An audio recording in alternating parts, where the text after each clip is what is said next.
the whole Sinners thing, bro. We gotta talk about it, bro. So I've been seeing so much. Talk about it last night. We haven't. We have not talked about. This is our first conversation about this movie, like since seeing it. fucking movie. We went. I've been seeing so much. I didn't get anything spoiled. Surprisingly, I just seen that Ryan Coogler did it. I seen a video about what he was talking about the aspect ratios, about how partially they were filmed in 2 different aspect ratios at different points in the movie, and how like insanely complicated it is to do that. Tell them like how nuts that is as someone who does like certain films, cinematography. Like there was a whole bunch of shit in that movie that I found insane. But me and Matt while we were watching it, right? It started off, and I liked how it changed the mood. They were singing in the car, right? And like there was no borders. Like it was wide as hell. You kind of see everything, and like the noise like of the song, it was loud. And then it was like instant flash cut, silence, bars went down, aspect ratio changed. It changed the whole tone of it. And then that's when the white guy jumped out. And there was sun on it. It changed right there. It changed right there. Look, Gang, he hit the floor. We will spoil this movie. I'm telling you, we're gonna spoil it right now. Click off if you don't want to be spoiled. Before you go, I want to explain it even more. The thing about aspect ratios that it's very important, because I remember editing and I was kind of really understanding it. When you kind of have like no borders and it's kind of just wide, you see the full picture. It's not as cinematic as it will be with borders, so you can kind of feel the tone and energy shift of that said scene. So go back to what you're about to say. We're sitting there. He jumps out he jumps, right? He lands on the floor. You immediately see the bars come out. I was like, did you see it, bro? It tripped me out because, bro, you don't see that. That was in the middle of the movie, and it changed the entire tone of the from that point, especially after watching it and realizing what that part was. From that point, completely changed the entirety. That was the first appearance. Before we even get into all that, so Ryan Coogler is a very prominent like black director. He did he did Black Panther, Black Panther, He did a whole Black Panther series. He did Black Panther. He did Creed. What's the one with the train or something like? I know what you're talking about. It's Fruitvale something. Yeah, Fruit Valley something. I forgot what it's called. But it's with Michael B. Jordan. Michael B. Jordan, And fun fact, most of his films are with Michael B. Jordan. That's crazy. Most of his films, I didn't even know that, but that's crazy. One of the first things that I seen about Ryan Coogler was I remember it went viral maybe a couple years ago, where he had tried to go to the bank and like withdraw some money, and they thought that was him. They thought he was trying to rob the place or whatever, because it was like a big amount like of 10,000 money. or something like that. that. Like a big amount of money. They called the cops and they put him in like handcuffs. They have like the body cam footage. He's explaining, he's like, the fuck, like I'm like I'm me, nigga. I'm Ryan Coogler. I'm here to like pull out like yo the bread kids that watch I my put in films, nigga. I put my bread in your bank and y'all doing XYZ. So he's been out here like he's a genius. He's been out here, bro. He done got nominated for an Oscar. He done got multiple NAACP awards, bro. He done I think got nominated for a Golden Globe Award. A Globe Gold. By the way, so that's kind of like the history of his achievements. Now, talking about Sinners. Sinners was so big, it broke the box office record, highest grossing since 2019. And 2019 was Nope. And Nope had got like, how much did Nope get? I think Nope earned like 45 million, and then Sinners got 48 million. Damn. Yes, bro. That's how big this movie was. I remember. And too, you gotta also put in there that the nigga, after 25 years, he gets to own his own movie, bro. We're gonna get into that. I want to get into that. I want to. Wait, what's that? Let's we gonna get into that. Come on. Wait. Let's talk about the movie first, and we'll get to the fallout, because these niggas been tweaking on Ryan Coogler, and they gonna piss me. Okay, so I had heard all the stuff about like the amount of money it did or whatever. I seen like a lot of the shit that's been going on. I've been trying to duck and dodge, not get spoiled. But then we go in, we see the movie. That movie, I can say, I think it lived up to its hype. Oh, yes.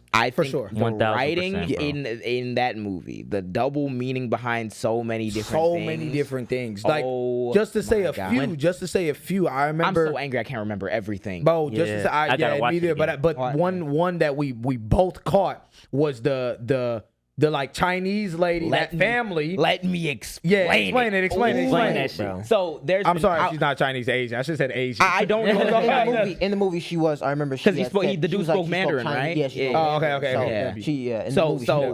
Yeah. Look at our producer. Oh shit! Look at our producer.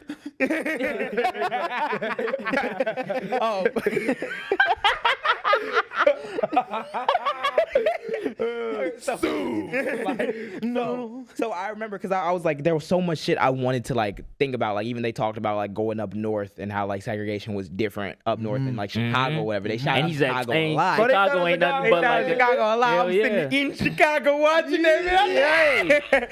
But I'm like, that was super cool. Then I remember there was one part that I could never get out of my head because I immediately deep what was happening as soon as it was going on. It was the part in the movie where the Asian woman or Chinese woman, she's like, it's right after Stack, I believe it is. He's like, he gets turned. Yeah. And he like dead in the other room, or whatever. And everyone's like freaking out because they're like, what the fuck's going on? Bro's like, yeah, y'all gotta go home, da da da. And then the Asian woman, she goes, oh, like, let's go. And the dude she's with, she's like, what do you mean? He's like, yeah, no, we're here to help them with the party, not with this. And I was like, damn, that went over so many. It went over my head, bro. I didn't know until you told me. So that happens, and then like even later on, she ends up the significance of that is the fact that like okay, sorry. Even later on, you see like shit with how like she's moving. I feel like everyone. Remember when the three of them, the white man was talking to her at the door, and she almost let him in. So we're gonna start here. So the thing that part represented or whatever, it speaks to like what we talk so much about, how there's obviously intertwining between Asian and Black culture in like the United States. And usually the only thing like we'll talk about is like Asian people in our communities that own like beauty supply stores or that have like restaurants or whatever, which is like helping in the sense that like you're providing resources to like this community.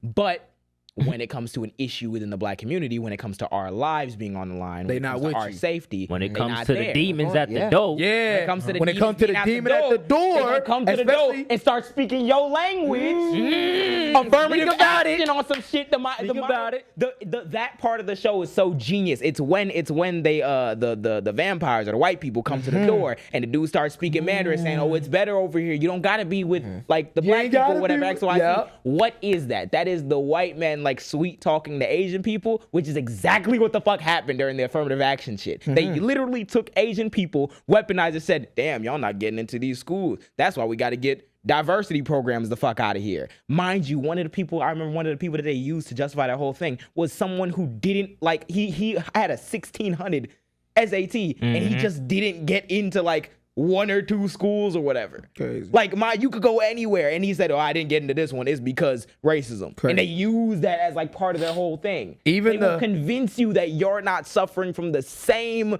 like discrimination, the same racist ass views they have about you by speaking your language, by talking you up, by making you feel confident. So do you want to know why? Go ahead. No. You want to know why? Like, how genius this movie is. When you look at supernatural movies, you always kind of have in the back of your mind what was the cause of how they became to be, or what was the origins of them. You don't know. In that movie, bro, they didn't have to even explain where these vampires came from, anything. These niggas just popped up. But it was so many concepts in the movie, you didn't even think about it. You didn't think about why there was supernatural shit. You didn't think about those plot, because it was no point, because there was so many concepts in it that connected it all. Somebody in my community asked me, they were like, "Oh, I don't know if I want to watch it. It's gory, etc." I was like, I don't like gore. I didn't even like. You didn't even pay attention to the gore, bro. You're so into all of the other storylines that it's like you're not remotely thinking about that. Even the religious, even the religious. That was hard. Bro, when that was hard. In the water, and he's our Father which art in heaven. That was hard. He's our Father which art in heaven. And he starts saying the same shit. Yep. Thy kingdom come. He's the demon saying, bro. Mind you, gang. The preacher boy. His dad is a preacher, and he's the one who's like passing like this religion. So when all else fails and the kid is terrified in the scenario, he goes back to what his dad taught him. He starts saying that prayer. And who taught his dad? Who taught his dad? Did you even ask him? Did you even ask? Peep this, right, bro? I thought this scene was genius because I knew the context of like the ownership and all that other shit. I'm gonna read this quote Ryan Coogler was talking about of freedom and kind of ownership.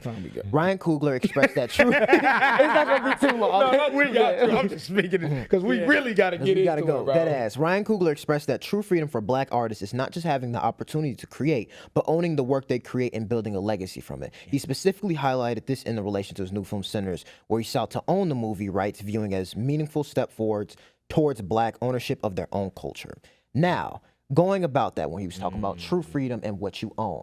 You know what scene I really like? And I think this is like the notorious scene where they all were dancing. And they were all in the house, right? And there was one continuous shot of everyone. That was one of these most nut shots I've seen, right? Bro. And it was kind of like they were singing, and it kind of connected that like it was all one, and they owned that. They own that music, and they own that their own culture because that's Black culture. And you notice as it was going, and then the house was burning down. And then as the house was burning down, it's because you remember they were convinced that they owned that house, but mind you, they never owned the house. I didn't even hate that. They owned. It was the clans. They owned the house, and as the house was burning down, and then they were still standing outside just watching it burn and shit. But going to the people who was dancing, they didn't even pay attention because think about it, they owned that. They owned the music that they were singing because that's their own culture. They didn't own that home. And then y'all saw as the flames were going in, instead of it being a flash cut to those white people standing outside, it kind of blended into the sky, and then it went straight to them looking outside of them on like the house on fire as they were dead. You know what I mean? Yeah, I give it and to kind of see that, it was like, damn, that like just showed what he was going on with the point of just ownership and owning your own culture. Having that own culture, even in the midst of the fact that like it's burning down around you, you're still dancing. Like everybody's still dancing in that thing, bro. That movie was, and then I think say. Sorry. Okay, so after that scene, right? One of the concepts that I got from this too was a cultural appropriation as well. So niggas dancing in the house going crazy. As soon as that scene is over, Yep. Hey, get that knock on the door. Yeah. Well, we just want to dance. We just want to dance with y'all. You know what I'm saying? Nigga stole everybody in that bitch. Let me tell you something. Shannon. White woman. Bro, I will say this. Maybe they would have got caught. Maybe they would have whatever. You know what I'm saying? All they had to do was wait till that morning time, though. They all would have got out of that if it wasn't for Stack and that white woman. Because Smoke told him, don't allow these people in. Stack ass with the white woman. We can get them to give us some more money. They can give us money. We could. Let me just go talk to him. Shorty went to go talk to him, came back, brought the devil. Don't Crazy. Understand it because it's a critique of capitalism under everything too. Because at every inflection point in the movie, that money is brought up. She goes out there and ends up inviting them in and succumbing to the same shit because over the money. At the end of the movie, when they done took everything from this man or whatever, and he goes out and he gets the guns and he goes crazy or whatever. At the end, where the clan member, the nigga's on the ground, man, I got some money for you. Let's listen. And he kills him anyway because he's like, yo. And even what did they throw in? What did they throw in? How did Stack die again? Bro, she was riding him and she ate the nigga's soul, or ate the nigga's gang. Yeah. That's even using lust. Like how the lust, and even like the black man lusting for that white woman. You use that lust and you got caught out like that, nigga. And then that's straight like that. And then even further, guess what? That white woman walked in at the end, remember? When bro ages up and everything. Oh yeah. With the hair, with the nails. With the nails, with the black aesthetic. Yeah. Cultural appropriation. Why? It be on people. It be on people when he said that when we went to the door. And at the end of the day, what the black man have? He had no money. He just had his music, right? Had his music, bro. I thought crazy, like bro. Holding on to the thing he said. Like, all right, continue. Sorry, my bad. That shit's just crazy. We gotta watch that bitch again. Bro. I think the cinematography was amazing. Yeah. I think it told what it needed to be said. Literally on the opening scene when the brothers were standing by the car, and I don't know if y'all peeped, like it kind of felt very long for them to just be holding a cigarette. And I and I know it was intentional. And I really like because you kind of saw the dynamic of like they're really brothers because they just passing it back and forth, waiting. They're just waiting, and then he pulled up. And that's like the calm before what the hell's about to happen, right? And the tone was serious. Even the end of the movie, remember when he was rolling and he couldn't roll it without his brother? Without him, bro. Gang. That's how significant it was. That's how significant it was in the start because sorry. I thought it was so significant because it was like they were brothers, and then it went from like I'm nothing without you because I'm you, bro. Because like we're one. And literally, when he was gone, he couldn't run. Michael B. Jordan is playing himself both of them. twice. So mind you, they're passing that cigarette back and forth, and they're focusing. I caught it when they were doing it. They're focusing. They did so many intentional angles where you're seeing both of them at the same time.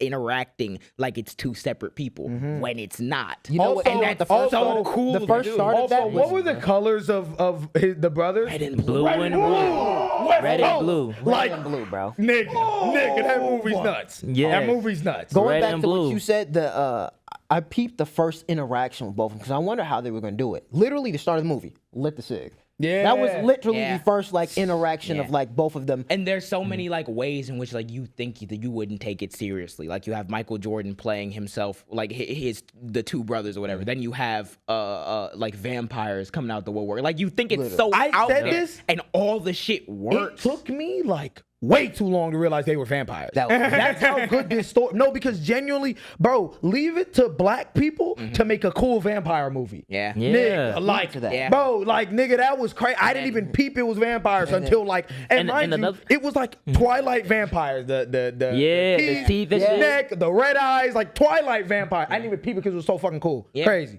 And the thing that I love about that movie too is the diversity in there too. Yeah, Yeah, bro. They had the native. The Native That Americans, scene was And they so were so fucking right, hilarious. man. They Bro, said, And the white people did not listen because they viewed him as a threat. And the real threat was The ones in your home. was damn self. You don't even Crazy. realize it, bro. The shit about that scene, bro, it made me. It was, bro. I was dying, bro.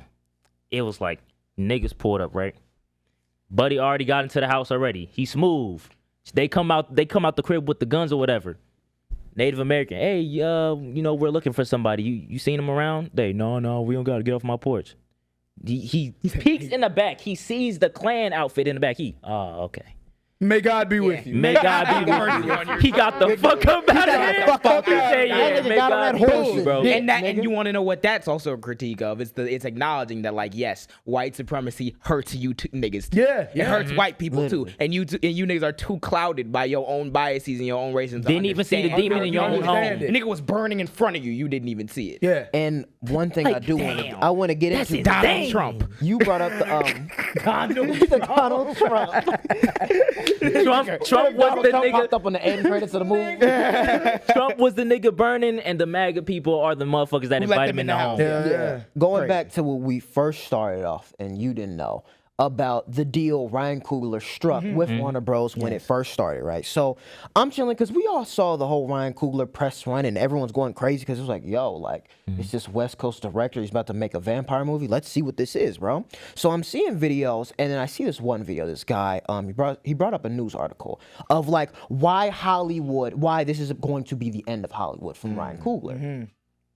And I was confused. I was like, so what did he do? So apparently, before making Sinners, he went to Warner Bros. And kind of went up with like, hey, I'm gonna need $90 million because that was the budget for the movie. But in like, there's like, you know, some demands that he wants to make with it. So the first ask he made was he wants his pay up front, in a sense of usually how directors will get paid is they get paid once the studio makes their profit, so they make the money after. He's like, no, I want it on like opening box office. That's when I want my bread. That was his first ask. The second Get a ask, Lambo, nigga. Nigga, Get it here. the second ask was he asked for the final cut of the movie, as in the whole final cut of the movie, everything. That's what he asked for after it. Then the third cut, and this was the most controversial, and they were saying this is why this is going to be the end of Hollywood.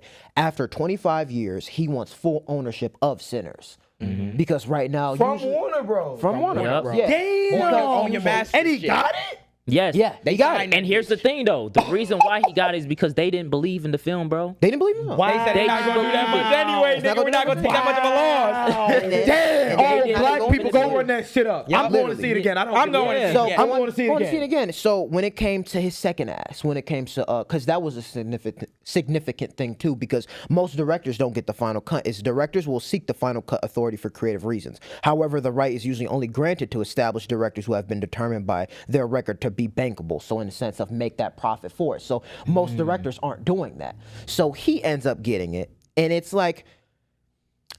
First off, going back to the whole kind of news article of them saying, well, this is the end of Hollywood. Going to his third ask of asking for after 25 years. The full ownership. There has been few directors. There's been some directors who have asked for the final cut and it's been no thing. No issue.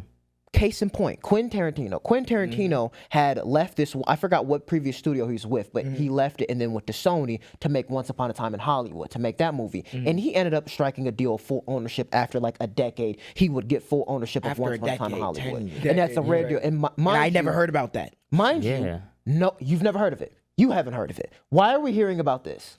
I was gonna say He's a black man. I screenshotted a headline. He's a black man. I believe, I don't know if it's in the New York Times or some shit or whatever, but there's a headline that says Sinners is a box office success with a big asterisk in parentheses, and then the subcaption says Ryan Coogler's original horror film was expected to sell a strong 46 million in tickets over the weekend, enough for #1, but its profitability remains a long way off. When have you ever heard an article talking about the profitability of the budget of a movie after they break the #1 box office record that's been there for 5 years? Nuts. You've never heard that. Black man. And then going back to Black it, right? man. Now, some people will be like, well, why? Even Ben Stiller called that shit out. Yeah, Like, yeah. Shout out Ben Stiller. Shout out Ben like Stiller. what? Because like it's all gonna connect. Like a lot of people will be like, okay, so what's the like? Why are studios freaking out? Why are they making like news headlines? So basically, what it means is the lifelong, long-term value of like film properties is what makes a studio a studio. An anonymous executive told Vulture, insides worried that this deal will create a precedent and cannibalize the value of studios' library, which continues to earn revenue through licensing and distributing to different channels like pay-per-view. Another unnamed exec said this deal could be the end of the studio system. You saying that whole time years ago, Quentin Tarantino got the full ownership of his film and no one heard anything about it. Exactly. And you Nobody already gave a said, fuck. No one gave a fuck. And you already said that most directors still don't even get the final cut of the film unless that director itself is making profit for the movie. So most directors can't even make that act. So why is that the end of Hollywood?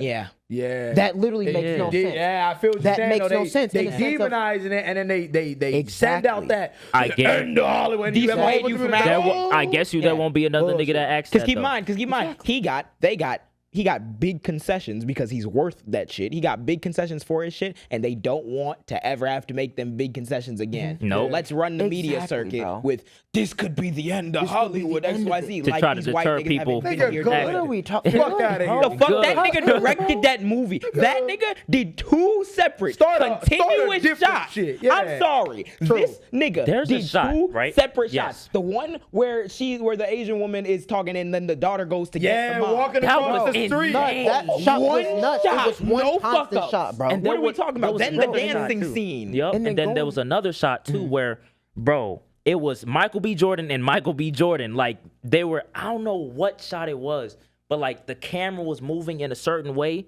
to where like he had to have shot that bitch like 2 or 4, maybe 6, 7 times, doing the same exact movements to catch their face, like both in the same shot. What was the context of the scene? Oh, I think there were forth, and it was like I think they were like entering the car or something like that. Was it like, Remember? bro? It was either they were coming back. It was after they picked up Buddy Num. Damn, the I dude don't with remember. the preacher boy. Yeah, Preacher Boy. It was after they picked up Preacher Boy. I think I don't know what scene it was, I but don't it was remember. a continuous shot with both Michael. B. Either Jordan way, in it the was shot. crazy. It was And crazy. More Crazy. context before we even like drop this off. I wanted to talk about like, so this is what the chairman of Warner Bros. Studios said, Michael D. Luca, if that's how you pronounce his name. He was talking about the whole thing of like, oh, Hollywood ending, and was basically, this is what he said. He said, they talked about this as an existential threat to the industry. I mean, it's so ignorant and laughable, he says. Of course, it's not a make or break thing for any studio or industry. It was a competitive situation. Ryan himself went on record saying he was going to get it from someone else, and he made a pretty effective case for the movie, especially with its themes of black ownership. This is very important and personal to him, and frankly, we're proud to be able to give it to Ryan.